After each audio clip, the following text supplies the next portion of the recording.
વંદે માતરમ વિદ્યાર્થી મિત્રો. હવે આપણે લાસ્ટ લેક્ચરમાં લેંગ્વેજ પ્રેક્ટિસની યુનિટ નંબર 5માં લેંગ્વેજ પ્રેક્ટિસની પ્રથમ એક્ટિવિટીની વાત કરેલી, બરાબર. ત્યાર પછી હવે આજના લેક્ચરમાં આપણે જે લેંગ્વેજ પ્રેક્ટિસની એક્ટિવિટીઝ છે, બરાબર, L2A એક્ટિવિટીઝ, બરાબર, ત્યાંથી આપણે આજનો લેક્ચર શરૂ કરવાનો જઈ રહ્યા છીએ, બરાબર. મારા ખ્યાલથી બધાએ યુનિટ, ત્યાર પછી એમની જે એક્સરસાઇઝ છે, ત્યારબાદ એમની જે લેંગ્વેજ પ્રેક્ટિસ અથવા તો જે બીજી એક્ટિવિટીઝના જે ક્વેશ્ચન આન્સર જે તમને PDF ફાઇલ સ્વરૂપે મોકલેલા તેનો સારી રીતે અભ્યાસ કરેલો હશે, બરાબર. હવે આજની જે આગળની એક્ટિવિટી છે એનો અભ્યાસ કરવા જઈ રહ્યા છીએ, તો ધ્યાન આપજો, મજા આવશે, ઘણું બધું શીખવા મળશે. ઘણા બધા લેંગ્વેજ ફંક્શનનો ઉપયોગ થયેલો હોય છે આ બધી એક્ટિવિટીઝમાં, તો એનો પણ તમે સારી રીતે અભ્યાસ કરી શકો છો અને સરળતાથી તમે એ બધી વસ્તુ સમજી શકો છો. તો આપણે પહેલાં પ્રથમ લેંગ્વેજ પ્રેક્ટિસની બીજી એક્ટિવિટી છે 2A, તો ત્યાંથી આપણે શરૂઆત કરીએ. શું છે activity? Read the data and frame at least 8 sentences as shown. નીચે તમને એક મેટ્રિક્સ ફોર્મમાં, એટલે કે એક ટેબ્યુલર અથવા તો એક ટેબલ ફોર્મમાં તમને એક સરસ મજાનો ડેટા આપેલો છે. એને તમારે વ્યવસ્થિત વાંચવાનો છે અને એ ડેટા આધારિત તમારે ઓછામાં ઓછા 8 વિધાનો, બરાબર, લખવાના છે. અને એ 8 વિધાનો છે, બરાબર, એ 8 વિધાનો છે એ તમારે તમારી જાતે લખવાના છે. તો તમને એનું એક્ઝામ્પલ પણ આપેલું છે. પહેલાં આપણે ડેટાનો અભ્યાસ કરીએ. એ ડેટા કમ્પ્લીટ થાય પછી આપણે જે એક્ઝામ્પલ્સ આપેલા છે તો એનો આપણે અભ્યાસ કરીને પછી આગળ વધીએ. તો પહેલાં છે સૂર. સૂર નામનો જે સ્ટુડન્ટ છે, તો વ્યક્તિ છે, 165 સેન્ટીમીટર્સ હાઇટ. એની બાજુમાં ઇન્દ્ર છે તો એની 170 સેન્ટીમીટર. પછી કુમાર નામનો વ્યક્તિ છે એને 165 સેન્ટીમીટર્સ, 69% સૂર અને ઇન્દ્રના. ત્યાર પછી કુમારના 70%. ત્યાર પછી સૂરનો વજન 55 kg, ઇન્દ્રનો 67 kg, કુમારનો 67 kg. સૂરની એજ છે 17 years, ઇન્દ્રની એજ 17 years અને કુમારની પણ 17 years છે. તો આ ડેટા છે, બરાબર. નાવ રીડ ધ સેન્ટેન્સ. અને ત્યાર પછી વિધાન છે જે તમને 1 થી 4 સામસામા છે, તો એટલીસ્ટ તમારે 8 વિધાનો લખવાના છે. ફોર એક્ઝામ્પલ કેવી રીતના જુઓ. એક એક્ઝામ્પલ આપેલું છે કે સૂર is as toll as Kumar. એટલે કે સૂર અને કુમારની જે હાઇટ છે એ સમાન છે, એટલે શું છે? As toll as Kumar. ત્યાર પછી આ સાઈડ તો એ એઝ ટોલ એઝ જે વાક્ય રચના છે તો એ કયા ડિગ્રીની થઈ? પોઝિટિવ ડિગ્રીની થઈ. એઝ ટોલ એઝ પછી ટોલ વિશેષણનો ઉપયોગ થયો અને ફરીવાર એઝ, બરાબર. ત્યાર પછી બીજું નામ જેની સાથે શું કે કમ્પેર કરે છે એ સમાનતા દર્શક તુલના. ત્યાર પછી એનું જમણી સાઈડના જે ટેબલ ફોર્મમાં જે પેલું વિધાન આપેલું છે તો એ આ પ્રમાણે છે. ઇન્દ્રા અથવા તો ઇન્દ્ર ઇઝ ટોલર ધેન સૂર. એટલે ઇન્દ્ર છે એને કોની સાથે સરખાયો? સૂરની સાથે. તો શું છે? ઇઝ ટોલર ધેન, એટલે કે ER પ્રત્યે લાગ્યો ટોલ ને પછી ધેનનો ઉપયોગ થયો. એટલે કઈ કમ્પેરેટિવ ડિગ્રી, કમ્પેરિઝન અથવા તો કમ્પેરેટિવ ડિગ્રીનું વાક્ય છે. ટોલર ધેન એટલે કે ના કરતાં ઊંચો છે. એટલે કે ઇન્દ્ર જે પેલું છે વાક્ય, સૂર છે એ કુમાર જેટલો જ ઊંચો છે. અને અહીંયા શું છે? ઇન્દ્ર ઇઝ ટોલર ધેન સૂર, એટલે કે ઇન્દ્ર છે એ સૂર કરતાં ઊંચો છે. પેલામાં બે સમાન વિશેષણનો ઉપયોગ, અહીંયા એક કરતાં બીજી વ્યક્તિ થોડી ચડિયાતી છે, તો એ પ્રમાણે એના અર્થ. તો આવા વાક્યો આપણે મિત્રો બનાવવાના છે. તો મારા ખ્યાલથી તમે પેન્સિલ લઈને બેઠા હશો, ટેક્સ્ટ બુક પણ તમારી પાસે જ હશે, જાતે હશે. તો હું અહીંથી આન્સર બોલું છું અને એ પ્રમાણે લખવાનો પ્રયત્ન કરો. અને કદાચ લખવાનું ચાલુ લેક્ચરમાં રહી પણ જાય તો કોઈ ચિંતાને કોઈ સ્થાન નથી, કારણ કે તમને આ બધી જ એક્ટિવિટીના આન્સર્સ છે એ તમને PDF ફાઇલ સ્વરૂપે પોતા કરેલા જ છે, તો તમે એમાંથી પણ જાતે આન્સર લખી શકો છો. તો ધ્યાનથી સાંભળજો. પ્રથમ વિધાન છે, તો આપણે જે એઝ ટોલ એઝ એ પ્રકારે પેલું વિધાન લખીએ કે ભાઈ સુર is as clever as Indra. તો બંનેને પર્સન્ટેજ હરકાશે 69%. તો આપણે એવું કહી શકીએ કે સુર is as clever as Indra. ત્યાર પછી બાજુમાં વાક્ય જે જમણી સાઈડ ટોલર ધેન વાળું છે તો ત્યાં આપણે એવું વાક્ય લખી શકીએ કે ભાઈ Kumar is cleverer than Sur અથવા તો Kumar is cleverer than Indra. એનાથી 1% વધારે છે એટલે આપણે ક્લેવરર ધેનનો ઉપયોગ કરી શકીએ. બરોબર. તો આ પ્રમાણે તમે બે વિધાન લખી શકો.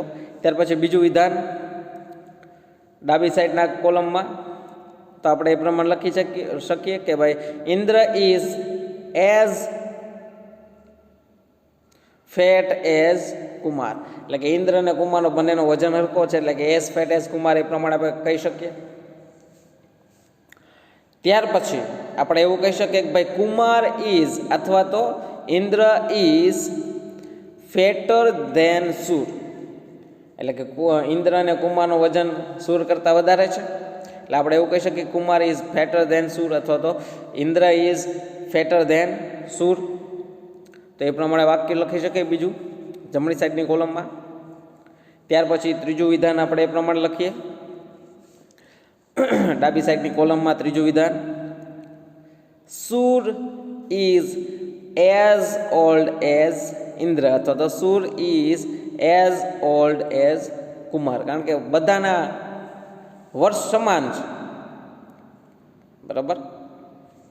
અથવા એવું પણ કહી શકીએ Kumar is as old as સુર. બરાબર. તો એ પ્રમાણે તમે એઝનો ઉપયોગ કરી અને વાક્ય લખી શકો.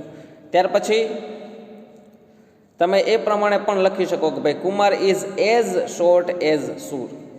બંનેની હાઇટ સમાન છે. Kumar is as short as સુર અથવા તો સુર is as short as Kumar. ત્યાર પછી સુર ઇઝ શોર્ટર ધેન ઇન્દ્ર એમ કહી શકીએ. સુર ઇઝ શોર્ટર ધેન ઇન્દ્ર અથવા તો એમ પણ કહી શકીએ કે ભાઈ સુરની જગ્યાએ તમે કુમાર લખો Kumar is shorter than Indra એટલે કે ઇન્દ્ર કરતાં હાઇટમાં નાના છે. તો એ બે વાક્ય થયા. ત્યાર પછી ચોથા સ્થાને આપણે એ પ્રમાણે લખી શકીએ કે ભાઈ Kumar is as thin as Indra. Kumar છે એ ઇન્દ્ર જેટલો જ પતલો છે. કારણ કે નવા આપણે વિશેષણનો ઉપયોગ કરવાનો છે. અને આપણે એવું પણ કહી શકીએ કે ભાઈ સુર ઇઝ થિનર ધેન કુમાર અથવા તો સુરની જગ્યાએ આપણે એવું કહીએ સુરની જગ્યાએ કુમારની જગ્યાએ તમે શું લખી શકો ઇન્દ્ર પણ લખી શકો. ભાઈ સુર ઇઝ થિનર ધેન ઇન્દ્ર. બરાબર.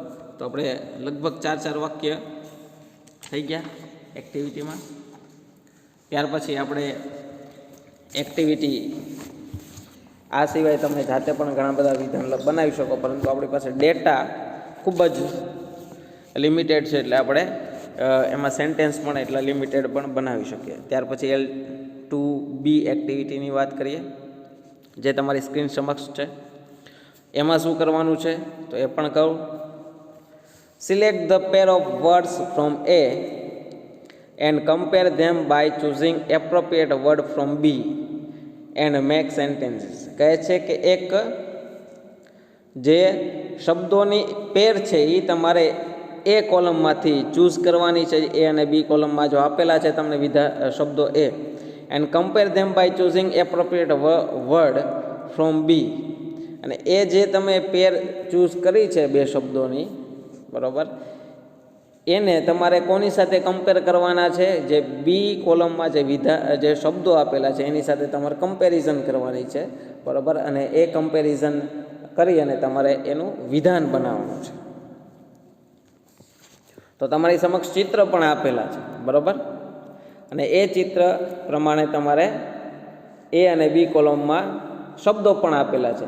એમાં તમારે શબ્દોની જોડ આપેલી છે એને તમારે બી કોલમમાં આપેલા જે શબ્દ છે એક એની સાથે તમારે પહેલાં એક જોડી બનાવીને એ જોડી બની ગઈ પછી એની તમારે કમ્પેરેટિવ ડિગ્રીમાં તમારે વિધાન બનાવવાના છે. બરાબર.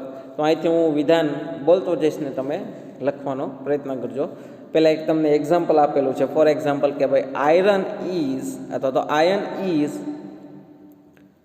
આયન અને બીજો શબ્દ છે ગોલ્ડ.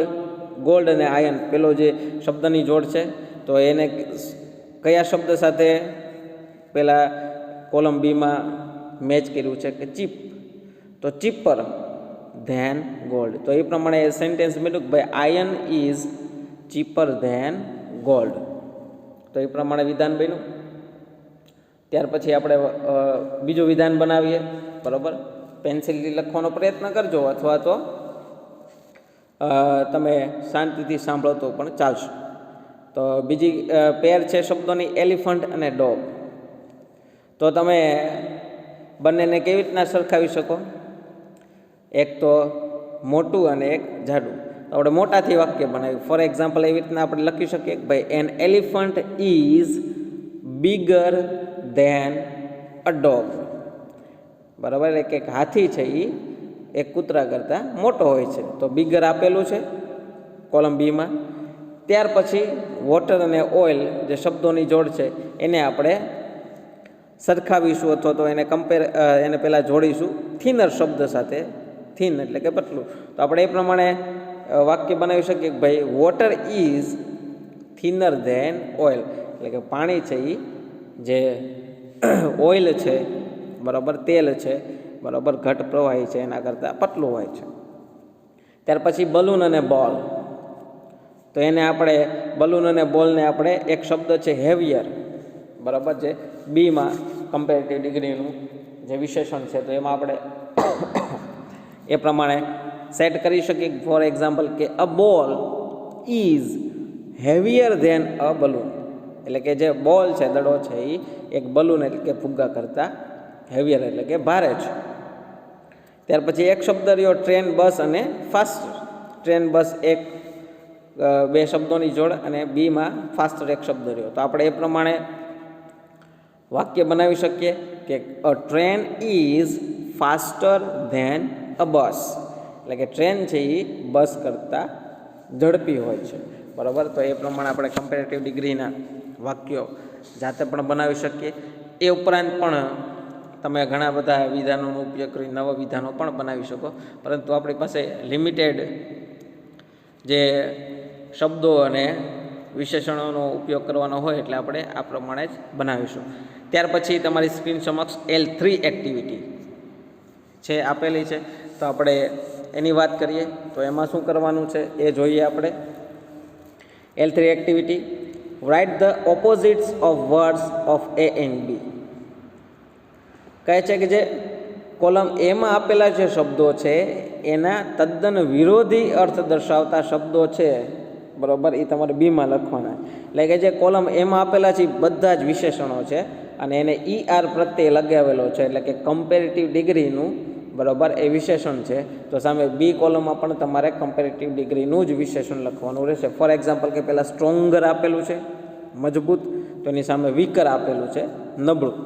એટલે સ્ટ્રોંગ ને ER પ્રત્યે લાગ્યો અને વીકને પણ ER પ્રત્યે લાગેલો. એટલે જો અહીંયા હાર્ડ છે તો એને ER પ્રત્યે લાગેલો, તો હાર્ડર છે તો સખત, તો એનું એકદમ વિરોધાર્થ અર્થ દર્શાવતું વિશેષણ કયું થાય? આપણે એમ કહી શકીએ સોફ્ટ અથવા તો સોફ્ટર. હાર્ડનું સોફ્ટ એટલે કે હાર્ડરનું સોફ્ટર. ત્યારે સ્મોલ છે તો એનું સ્મોલર થયું, તો સ્મોલનું વિરોધાર્થી શબ્દ કયો થયો? બિગ. તો આપણે એને એ પ્રમાણે લખી શકીએ બિગર. સ્મોલરનું કેવી રીતના વિરોધ અર્થ દર્શાવતો શબ્દ થશે વિશેષણ? બિગર. Smaller, bigger. ત્યાર પછી વોર્મ છે તો વોર્મર છે, વોર્મ અથવા વોર્મર. તો વોર્મ એટલે ગરમ, તો એનું વિરોધાર્થી શબ્દ વિશેષણ થયું કયું થયું? કુલ થયું એટલે કે કુલર. વોર્મર અને કુલર. ત્યાર પછી લાઇટ એટલે કે હળવું અથવા તો થોડુંક અજવાળું પ્રકાશ, એટલે એનું થયું લાઇટર. લાઇટનું લાઇટર થયું. તો એનું આપણે એવી રીતના પણ થઈ જાય. જો અજવાળું તો પ્રકાશ એ પ્રમાણે આપણે લઈએ શબ્દ, તો લાઇટનું લાઇટર થયું તેનું લાઇટનું ડાર્ક એટલે અંધારું એટલે કે ડાર્કર. અને લાઇટ એટલે હળવું એ પ્રમાણે તમે વિશેષણને લ્યો તો લાઇટનું હળવું, તો એનું એક શબ્દ છે વિરોધાર્થી વિશેષણ હેવી, એટલે કે લાઇટરનું હેવિયર પણ થઈ શકે. તો એ પ્રમાણે તમે શબ્દો છે એ મારા ખ્યાલથી નોંધ્યા હશે. ત્યાર પછી એક નીચે આપેલી છે પેલી એક સૂચના, તો એને આપણે સમજીએ અને એ શબ્દો છે એનો ઉપયોગ કરીએ. ના fill in the blanks using the appropriate words repeatedly. કહે છે કે અને એ ઉપરાંત હવે જે શબ્દો છે એનો ઉપયોગ કરી અને નીચે જે ખાલી જગ્યા છે, બરાબર, એમાં જે રિપીટેડલી એટલે કે જે વાક્યો છે, બરાબર, એ જે વારે વારે જે વપરાતા હોય તો એ પ્રમાણે વારે વારે એટલે કે એક જ શબ્દનો 2 વખત અથવા 2 કરતાં વધારે વાર ઉપયોગ કરી નીચેના વિધાનો છે એ ખાલી જગ્યા પૂરવાની છે. કેવી રીતના જુઓ. પેલું વિધાન છે Gandhiji started his fast. Fast એટલે કે ઉપવાસ. ગાંધીજીએ પોતાના જે પ્રતિક ઉપવાસ શરૂ કરેલા. After a week he became. એક અઠવાડિયા બાદ તે કેવા બન્યા? તો ઉપરથી એક શબ્દ લઈએ, વીક એટલે કે નબળાઈ આવે, એટલે કે weaker and weaker. After a week he became weaker and weaker. એટલે બંને ખાલી જગ્યામાં એક જ શબ્દ આવશે, વીકર એન્ડ વીકર. એટલે કે રિપીટેડલી શબ્દ એટલે કે એક જ શબ્દનો 2 વખત ઉપયોગ કરવાનો. એટલે આપણે એક શબ્દનો 2 વખત ઉપયોગ કરીએ એટલે કે એનું જે આખું વાક્યનું જે ભાર છે એ શબ્દ દ્વારા એ વધી જતો હોય છે. ફોર એક્ઝામ્પલ કે નબળાને નબળા પડતી, ખૂબ જ નબળા કરતા એમ કહીએ કે નબળાને નબળા પડતી ગયા, તો એ શબ્દ છે નબળા એટલે ખૂબ વધારે નબળા એવું આપણે સમજી શકીએ. ત્યાર પછી આપણે એ પ્રમાણે બીજું વિધાન છે by the time we reached the mountain in the evening. સંધ્યા સમયે અમે સમયસર અમે એ માઉન્ટેન છે, પર્વત છે, પર્વતમાળા છે, ત્યાં પહાડ પાસે પહોંચી ગયા. ઇટ બીકેમ એટલે કે સંધ્યા થાય એટલે શું થાય? અંધારું થાય. એટલે કે it became darker and darker. એટલે કે ત્યાં લગભગ ઘોર અંધારું એટલે કે અંધારું થવા લાગ્યું. ઘોર અંધારું થવા લાગ્યું. તો એ પ્રમાણે તમે એકને એક શબ્દ છે ને રિપીટેડલી પ્રમાણે ઉપયોગ કરી શકો. ત્યાર પછી આપણે આગળ વધીએ. L4 એક્ટિવિટીની વાત કરીએ. પહેલાં પણ કીધું હતું કે લેંગ્વેજ પ્રેક્ટિસની એક્ટિવિટી છે એ બધી કમ્પેરેટિવ ડિગ્રી, પોઝિટિવ ડિગ્રીના વાક્યો ઉપર આધારિત છે. એટલે કે કમ્પેરેટિવ ડિગ્રી અને પોઝિટિવ ડિગ્રીનો તમને ખ્યાલ આવવો જોઈએ અને એનો ઉપયોગ પણ તમને કરતા આવડવો જોઈએ. હવે આપણે વાત કરીએ L4 એક્ટિવિટીની, બરાબર. તો મારા ખ્યાલથી જે L4 એક્ટિવિટી છે એ એવું કરીએ કે લગભગ ઘણી બધી એક્ટિવિટી થઈ ગઈ. L4 એક્ટિવિટી આપણે નેક્સ્ટ લેક્ચરમાં જોઈએ, કારણ કે એક લેક્ચરમાં આટલું ઘણું છે તમારા માટે. આનો વ્યવસ્થિત અભ્યાસ કરો અને ત્યાર પછી નેક્સ્ટ લેક્ચરમાં આપણે ફરીવાર L4 એક્ટિવિટીથી આગળ વધીશું. મારા ખ્યાલથી આપણે યુનિટ 5ના ઘણા બધા લેક્ચર થયા, પરંતુ ઘણી બધી એક્ટિવિટીઝ એવી પણ છે કે જેનો આપણે વ્યવસ્થિત સારી રીતે ઘરે બેઠા અભ્યાસ કરવો અનિવાર્ય છે. એટલે આપણે સમય પણ આપવો પડે. બહુ ઉતાવળ ન કરતા ધીમે ધીમે બધી જ એક્ટિવિટીનો આપણે સારી રીતે અભ્યાસ કરીએ અને એને આપણે એનો મહાવરો પણ ઘરે કરતા જઈએ, રિવિઝન કરતા જઈએ અને એ બધી એક્ટિવિટીને આપણે આપણા વ્યવહારુ ઉપયોગમાં લેતા જઈએ. એટલે એને આપણે સારી રીતે આપણે આત્મસાત કરી શકીએ, યાદ રાખી શકીએ, બરાબર. તો આજના લેક્ચરમાં અહીં સુધી આપણે કમ્પ્લીટ કરીએ. નેક્સ્ટ લેક્ચરમાં ફરીવાર L4 એક્ટિવિટીથી આગળ વધીશું. તો ત્યાં સુધી ધન્યવાદ.